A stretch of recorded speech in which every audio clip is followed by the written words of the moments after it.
just got off work. I got called in on an emergency. Someone got taken to the hospital. As you see, I'm very pale. Yeah. So I'm operating at about 50%. I have like hardly no energy.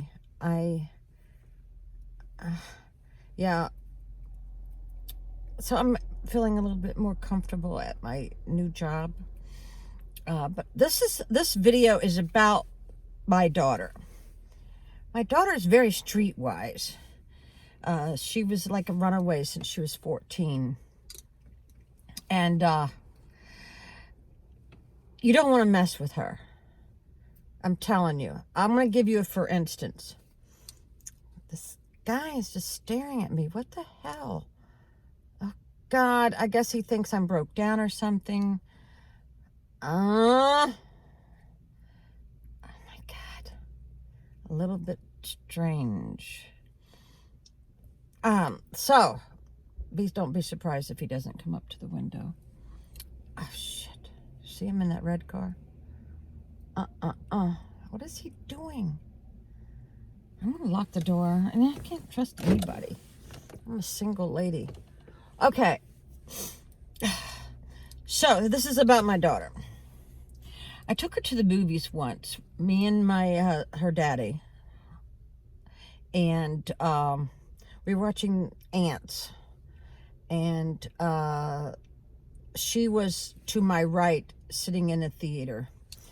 And these two girls, they were teenagers definitely, started talking really loud and they would not stop. So I turned around and I said, if you want to talk, please go out of the theater. You know, it was very, very nice. And they said, shut up, Grandma. Now, this was 25 years ago, okay? I don't think I was even a grandma then. My daughter heard that, and all frickin' hell broke loose.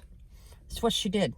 She turned around, totally around, and the girl had her hand over top the seat, which was not a good idea. My daughter took her finger, bent it all the way back to here. I'm sure she broke it. I'm sure. The girl started screaming, and she says, apologize to my mother. The girl didn't. She says, apologize to my mother. In the meantime, her daddy had gotten up, went to get the manager to let him know what was going on. And I got up and stood up, and next thing I know, my daughter dragged this girl to another part of the movie theater. As you're exiting, there's trash cans. My daughter took her. Now, my daughter was half the size as this girl. This girl was big and chunky. My daughter took her body, turned her upside down in the trash can, and my daughter kept saying, apologize to my mother. I tell you what, my daughter does not hold back. She's not afraid of anything. She's a little scary, but I would never, ever want to be in an altercation, you know, with her, because she's going to win. And I think she's fearless. I don't know if she got that from me or her dad, or from, you know, when she's been on her own since she was 14. She's supported herself. So, yeah. So that's a little story about my daughter. Now, I'll tell you a little story about my son. My son, I held back in 3rd grade because I wanted him to be a really good reader before they promoted him. So I held him back, and I did not realize how tall he was going to get, because his grandfather's 6'4.5", and I have a brother who's about 6'2" or 6'3", so that height runs in my family on that side. So my son, I found out after it was probably too late that he was kind of like beating up on some kids at school. I don't know if he had a good reason. I always taught my children, you never get in a fight unless you are defending yourself. If you are defending yourself, then yeah, knock the shit out of them. You know, a lot of times they got kicked out off on the bus, but when they told me the story, I realized that they were hit first. At once I even had to go to the school board and fight. I go, oh, you're telling me that if you get hit on the street, that you don't have a right to defend yourself? Then why doesn't my children? Well, by the next day, my children were put back on that bus and the other kids were suspended. Okay, so, cleaning my glasses. So, this went on because my son was held back, so he's a little bit more mature than the other kids, and he was much bigger.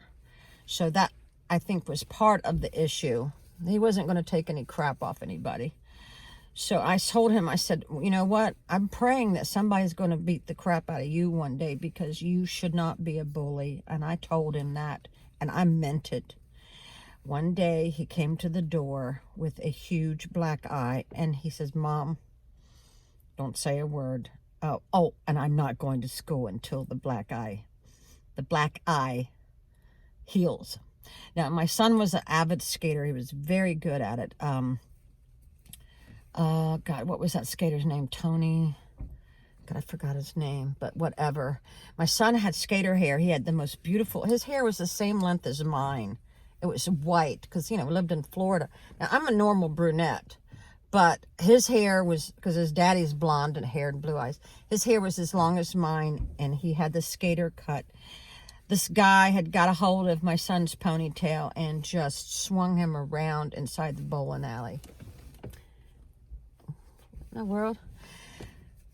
So yeah, so that, I guess that was, I'm glad he didn't get hurt too bad, but my God, he was beat up. So, yeah, those are my children. Fearless. My son is so ripped from doing what he does all his life, ceramic tile work and tree work, that he has won lots of arm wrestling contests. I bet money on him. He won he put down 8 guys in a row, and then on the one that really counted where the money was on the line, he was so tired by then he lost. But yeah, I should post a picture of him. He is a cross between, I think, Steve McQueen. He looks like Steve McQueen did just before Steve McQueen, passed away, because my son is very handsome. My daughter reminds me of Cher, Lady Gaga. She's very eccentric, very smart, and she has exotic looks. So I think I better go home. And I found, I was told I don't have to come in Sunday because I thought I had Super Bowl off, and I looked at my schedule and I didn't. But now that I showed up tonight, I don't have to show up for Super Bowl Sunday. So that's great. I can enjoy it for once. All right. Bye, everyone.